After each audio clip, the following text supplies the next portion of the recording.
ভগৱান কৃষ্ণৰ ওচৰত যেতিয়া অপৰাধ কৰিল, কৃষ্ণৰে ভকত দেৱৰাজ ইন্দ্ৰই কিন্তু সহ্য কৰি নাথাকিল। গুৰু বিশ্বৰূপক হত্যা কৰাৰ বাবে তেওঁ প্ৰস্তুত হৈ গ'ল। এইটো কিন্তু ইন্দ্ৰৰ ডাঙৰ মহত্ব। চাব গ'লে ইন্দ্ৰই ভুল কৰিছে, কিন্তু ভক্তিৰ দৃষ্টিত ইন্দ্ৰই ভুল কৰা নাই। যজ্ঞত আহুতি দিছে যজ্ঞৰ দ্ৰব্য মাধৱৰ। এই মাধৱৰ এই অমৃতময় প্ৰসাদ মনে মনে মাতুল বংশলৈ পঠাই আছে কোনে? তেওঁৰ গুৰু বিশ্বৰূপ। এইটো মাধৱৰ দ্ৰোহ কৰিছে। আৰু ভক্তিৰ পন্থত থাকি অভক্তিৰ কাৰ্য কৰি থাকিলে পুণ্যতকৈ পাপৰ পৰিমাণ বাঢ়ি যায়। আৰু দেৱতাসকলৰ গুৰু আসনত প্ৰতিষ্ঠিত হৈও যেতিয়া অকাৰ্য কৰি আছিল গুৰুৱে, তেওঁৰ লাহে লাহে পুণ্যবোৰ নষ্ট হৈ গ'ল। আটাইতকৈ ডাঙৰ কথা ইয়াত সুৰাপানৰ কথা উল্লেখ কৰিছে। সুৰাপান কৰা ব্যক্তিসকলৰ সমস্ত আয়ুস, সন্মান, ধৈৰ্য, যিমানবোৰ ভাল গুণ আছিল, পুণ্য সমস্তবোৰ লাহে লাহে নষ্ট হৈ যায় আৰু সি নৰকৰ পথটো আগবাঢ়ি যায়। সেয়েহে আমি বিনম্ৰভাৱে সেইসকল ব্যক্তিক প্ৰণাম কৰি জনাইছোঁ, যদি কাৰোবাৰ জীৱনত তেনেকুৱা বেয়া স্বভাৱ আছে, ভাগৱতৰ কথা দোহাই দি আই মাতৃসৱেও তেওঁলোকক বুজাই দি সেই সুৰাপান অভ্যাসটো ত্যাগ কৰিবলৈ আপোনালোকে অনুৰোধ কৰিব। জয় কৃষ্ণ। লিখিছে, আপুনিও শান্ত সুৰা অন্যৰ উচিষ্ট, নিতে আয়ু তুতে সিজে কৃষ্ণৰ অনিষ্ট। সুৰাপায়ীসকলে আনৰ জোঠা খাবই। এখন প্লেটতে লৈ খোৱা বোৱা কৰি থাকিব যে তাৰ পাপবোৰ তাৰ গাত সোমাবই। খাটাং সিদ্ধান্ত, আয়ুস টুটি গৈছে। জানি নকৰন্ত এক হৰিত ভকতি, বেবিচাৰ ভকতি কৰিল ভিন্নমতি। ভক্তিত বেবিচাৰ থাকিলে আপুনিও বিনাশ হ'ব। ভক্তি বেবিচাৰ কি জানে? কৃষ্ণক এৰি যদি আমি অন্যত ভক্তি কৰোঁ, সেইটো ভক্তিৰ বেবিচাৰ। এজনী নাৰীয়ে নিজৰ স্বামী থাকোঁতেও যদি কাৰোবাৰ প্ৰতি মন মেলে, সেইটো বেবিচাৰ হৈ যায়। গম পাইছেনে? সেই নাৰীসকলে পুণ্য ধ্বংস হৈ যায়, ঘৰ নষ্ট হৈ যায়। ঠিক সেইদৰে এজন কৃষ্ণ ভক্তয়ো আনৰ প্ৰতি যেতিয়া মূৰ দোৱাব, এইটো বহুত ডাঙৰ কথা। ইমান ডাঙৰ কথা তৎক্ষণাতে কোৱাটো বৰ ভয় লগা। তথাপি ইয়াতে লিখিছে, বেবিচাৰ ভকতি কৰিল ভিন্নমতি। ভক্তিত কেতিয়াও বেবিচাৰ আনিব নাপায়। কৃষ্ণক ভজিছোঁ, কৃষ্ণই পাৰ কৰিব। আমি এতিয়া জয় কৃষ্ণ নাম লৈছো, বেলেগ কাৰোবাৰ নাম লৈছো নেকি? কৃষ্ণকে ভক্তি কৰিছো। সেই কৃষ্ণক যদি আমি ভক্তি কৰোঁতে বেবিচাৰ সোমোৱাই দিওঁ, লাহে লাহে আমি তাক নাজানাখিনি জানি ল'ম। ভগৱানক ক'ব লাগিব, হে প্ৰভু, চবচোন তোমাৰে অৱতাৰ বুলি ভাবো। হয়, তথাপিও বৈকুণ্ঠ আমি বৈষ্ণৱ মাৰ্গ। আমি এতিয়া শৈৱ মাৰ্গত নহয়, শাক্ত মাৰ্গত নহয়, গানপত্যত নহয়, সৌৰ মাৰ্গত আমি বৈষ্ণৱ মাৰ্গ। বৈষ্ণৱৰ বাবে ভাগৱত শুনিছো। মনোৰঞ্জনৰ কাৰণে ভাগৱত শুনিলে নহব। এই শুনি ভাল লাগে, দুঘণ্টা বহি থাকোগৈ, ৰাস মন্দিৰলৈ যাওঁ বহি থাকোগৈ, সেইটো নহয়। ভাগৱত শুনি বুজি তাক ধাৰণ কৰি, বুজিব পাৰিছে? ব্যক্তিগত জীৱনত আপোনালোকে কেতিয়াও ভক্তিত বেবিচাৰ নকৰিব। উল্লেখ কৰিছে যে এহি মতে পৰ্বতত্ব কপট স্বভাৱে, এই কথা দেৱসমে জানিলা বাসৱে। দেৱতাসকলৰ লগত ইন্দ্ৰই গম পালে আৰু তেওঁলোকৰ যজ্ঞৰ ভাগ দৈত্যসকলে পোৱাত ভয় খাই গ'ল। আকৌ যদি শক্তিশালী হৈ যায় সমস্যা হ'ব। ক্ৰোধত কম্পন্ত ইন্দ্ৰ নষ্ট হৈল বুলি খেদি বিশ্বৰূপকক গৈলন্ত স্বৰ্গ তুলি। গুৰু চুৰু একো চোৱা নাই, মাৰিব লাগে আৰু। এই অভক্তি কাম কৰিছে, বেবিচাৰ কৰিছে। তিনি গোটা শিৰ চেদিলন্ত এক ঘাৱে, নষ্ট হৈল বিশ্বৰূপক কপট স্বভাৱে। বিশ্বৰূপ ধ্বংস পৰি গ'ল বেয়া স্বভাৱৰ বাবে, বেবিচাৰৰ বাবে। আৰু এনেকুৱাকে মাৰিলে অস্ত্ৰপাত, তিনিটা মূৰ একে ঘাৱে নষ্ট হৈ গ'ল। কিন্তু অমৃত পান কৰিছে যে মৃত্যু নহ'ল। তিনিটা মুখৰ পৰা তিনিটা জীৱ কেনেকে বাঢ়ি হ'ল? যিটো মুখে ভুঞ্জিলেক অমৃত সকল, সেহি শিৰ গোট ভৈল পক্ষী কপিঞ্জল। কপিঞ্জল পক্ষী আপুনি মই নাজানো, নেট চাৰ্চ কৰিলে পাব। কপিঞ্জল যিটো পক্ষী হৈছে বিশ্বৰূপে যিখন মুখেৰে অমৃত খাইছিল সেইখন মুখেৰে সি উৎপত্তি হৈ গ'ল, আজিও জীয়াই আছে। আপোনালোকে নেট চাৰ্চ কৰিব কপিঞ্জল। যিখন মুখেৰে সুৰাপান কৰিছিল কলবিংক নামৰ পক্ষীটোৰ উদ্ভৱ। কলবিংক লিখিছে যিটো শিৰগোটে কৰিলন্ত সুৰাপান কলবিংক পক্ষী ভৈল দেখি বিদ্যমান।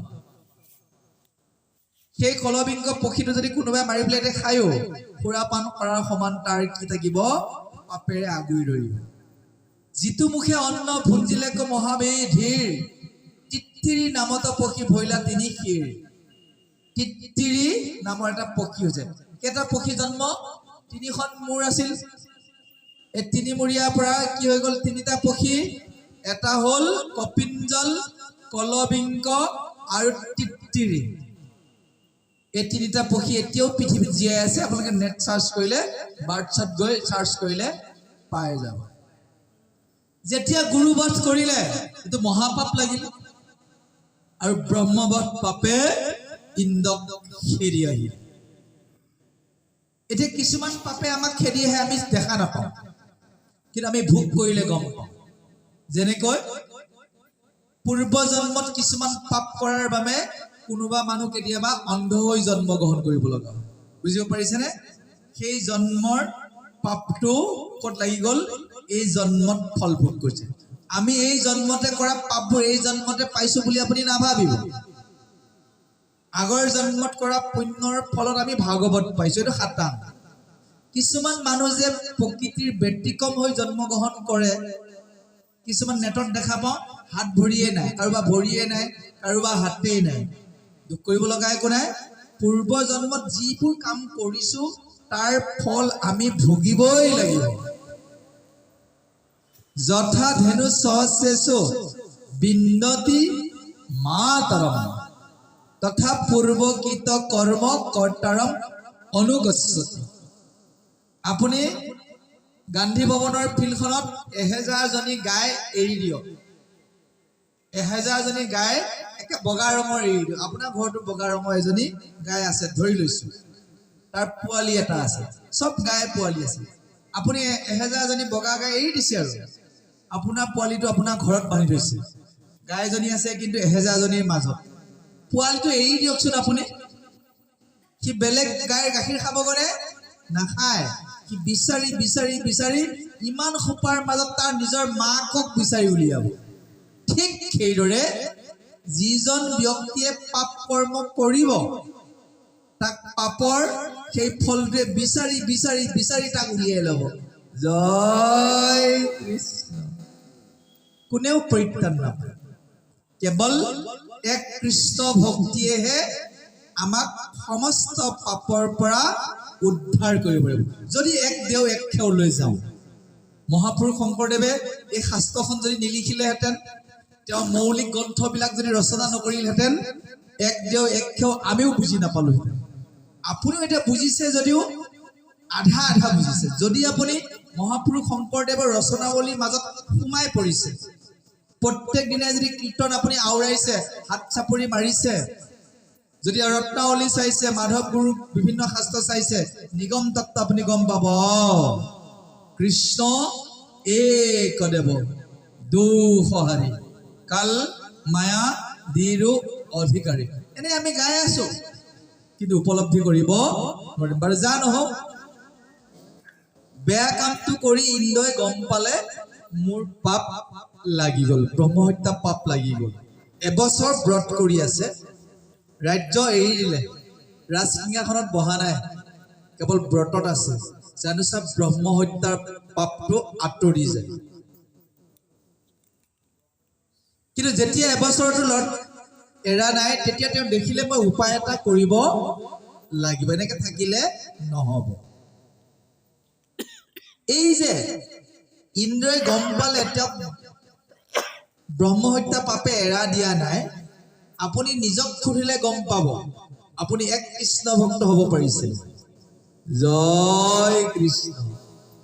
আপুনি যদি অনুশোচনালৈ আহে যে মই এক কৃষ্ণ ভক্ত হ'ব পৰা নাই, মই অনুশোচনা কৰিছো, মোৰ ভুল হৈ আছে, মই এক কৃষ্ণলৈ যাম। এইটো যদি লাহে লাহে আহিছে আপুনি নিজে গম পাব। বুজিব পাৰিছেনে? ইন্দ্ৰই গম পাইছে ব্ৰহ্ম হত্যা পাপে এৰি দিয়া নাই, সেইকাৰণে তেওঁ 4জন বিশেষ ব্যক্তিৰ ওচৰত প্ৰাৰ্থনা কৰিছে যে আপোনালোকে মোৰ ব্ৰহ্ম হত্যা পাপটো কোনেও অকলে ল'ব নোৱাৰে। 4জনক তেওঁ আবেদন কৰিছে।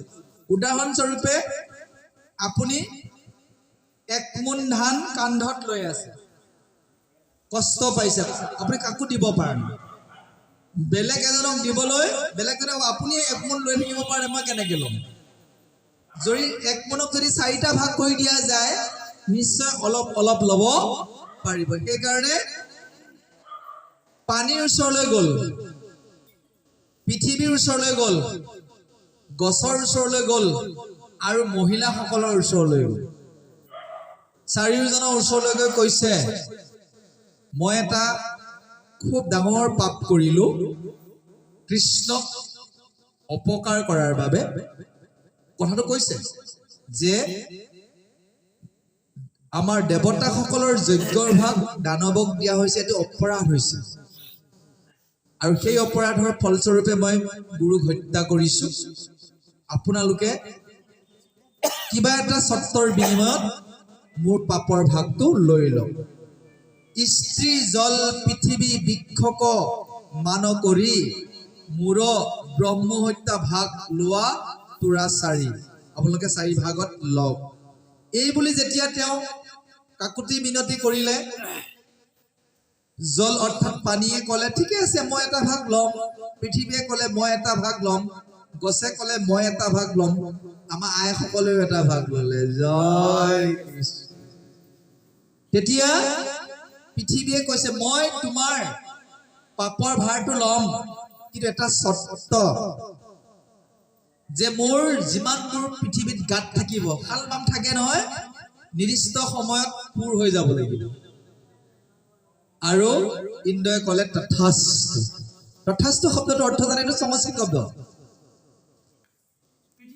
বিচাৰিছে তোমাৰ পাপৰ ভাৰটো মই ল'ম, কিন্তু মোৰ পৃথিৱীত সময়ত থকা গাঁতবোৰ নিজে নিজে মাৰ যাব। চাবচোন বহুত ডাঙৰ গাঁত এটা সময়ত নিজে নিজে মাৰা যায়, শলা বোমাবোৰ সমান হৈ যায়।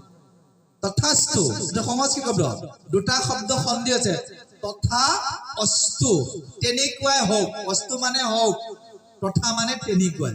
তথাস্তু দেৱতাসকলে দিয়ে নে নিদিয়ে? ইন্দ্ৰই কয় তথাস্তু, লগে লগে পৃথিৱীৰ গাত পাপটো সোমাই গ'ল, লগে লগে মৰুভূমিৰ সৃষ্টি হৈ গ'ল। দেখিছেনে পাপ কিমান ভয়ংকৰ? যে পৃথিৱীয়ে পাপটো এটা ভাগ লোৱাৰ লগে লগে মৰুভূমিৰ সৃষ্টি হৈ গ'ল, যি মৰুভূমিত যদি আপুনি ভাল কৰ্ম কৰে তাত কোনো পুণ্য সৃষ্টি হ'ব নোৱাৰে। ইয়াতে লিখিছে পৃথিৱীয়ে বুলন্তময় তেবে ভাগ লওঁ, তুমি দেৱদাত যেবে এক বৰ পাওঁ। তোমাৰ পৰা যদি মই এটা বৰ পাওঁ, গৰ্ত যত ফুট যাওক আপুনি সমূলি দিলা এক ভাগ ইন্দ্ৰ এই ঔক বুলি। ইন্দ্ৰই হওক বুলি ক'লে, আৰু সেইকাৰণে অদ্যাপিও ব্ৰহ্মবধ আছে পৃথিৱীত, নগজয় একো শস্য ওখৰা ভূমিত। সেইকাৰণে পৃথিৱীত এতিয়াও মৰুভূমি আছে। পৃথিৱীত প্ৰথমে মৰুভূমি নাছিল। মৰুভূমি কেতিয়াৰ পৰা সৃষ্টি হৈছে? ইন্দ্ৰৰ পৰা এটা পাপৰ ভাগ লওঁতে। বুজিব পাৰিছেনে? এটা ভাগ ললে। উল্লেখ কৰিছে সিটো থানে যত তপ জপদান কৰে, সবে নষ্ট হৈ কৃষ্ণ ভকতিত পৰে। সেই মৰুভূমিত থাকি যদি কোনোবাই তপস্যা কৰে, তাৰ তপস্যাই ফল নধৰে। সেই মৰুভূমিত যদি কোনোবাই জপ দান কৰে, মৰুভূমিত দান কৰিছে আপুনি, কাম নিদিব, কেৱল কৃষ্ণ ভক্তি তাত হ'ব। কৃষ্ণ ভক্তিটো কিন্তু আছে দেই। জয় কৃষ্ণ। এটা গ'ল। 2 নম্বৰ, অতি সুন্দৰভাৱে গছে ক'লে মই তোমাৰ এটা ভাগ ল'ব পাৰিম, কিন্তু এটা চৰ্ত, মোক যদি কাটি দিয়ে মই যাতে আকৌ গজালি মেলিব পাৰো। জয় কৃষ্ণ। ফল ফুলি এটা আজি কাটি দিয়কচোন, আকৌ গজালি মেলিব। দেখিছেনে? আগতে যদি গছ এটা কাটিছিল সি লগে লগে মৰিয়ে গৈছিল, কিন্তু ইন্দ্ৰই যেতিয়া ভাগটো বৰটো দিলে, বৰক সুধিলে ইন্দ্ৰ যে মোক কাটিলেও যাতে মই গজালি মেলি যাওঁ। তেনেকুৱা গজালি নেমেলিলে আমি ফুল গছবোৰ কাটিবই নোৱাৰিলো ফুলবোৰ আমি যেতিয়া কাটি দিওঁ আকৌ পোখা মেলে হয়নে ঠিক সেইদৰে কৈছে বৃক্ষে বোলে তেবে বধ লওঁ তোমাৰ কাটিলেও পোখায় ছয় গজুক আমাৰ পোখা ছয় গজুক আমাৰ এই হওক বুলি বৃক্ষে লৈলা ভাগ এক নিৰ্যাস স্বৰূপে তাক দেখিও প্ৰত্যেক কিছুমান গছত পানী ওলাই থাকে কলা পৰি যায় জানেনে সেইখিনি কেতিয়াও ভাল কামত নলগাব তেনেকুৱা গছ ঘৰৰ বাটাম বনাবলৈ দুৱাৰ বনাবলৈ ব্যৱহাৰ নকৰিতো তাৰ ফলস্বৰূপে যে পাপটো যে ললে গছ কাটা গলে গছডাল পোখা মেলিবই কিন্তু কিছুমান গছৰ ডালিত দেখিব পানী ওলাই আছে কলা পৰি গৈছে সেয়া গছ পবিত্ৰ কামত নলগাব ঘৰৰ কামত নলগাব তাত পাপ সোমাই আছে আৰু দুটা আছে পানী আৰু স্ত্ৰী আহক আমি ক্ৰমান্বয়ে তাক পাই যাম জয় কৃষ্ণ।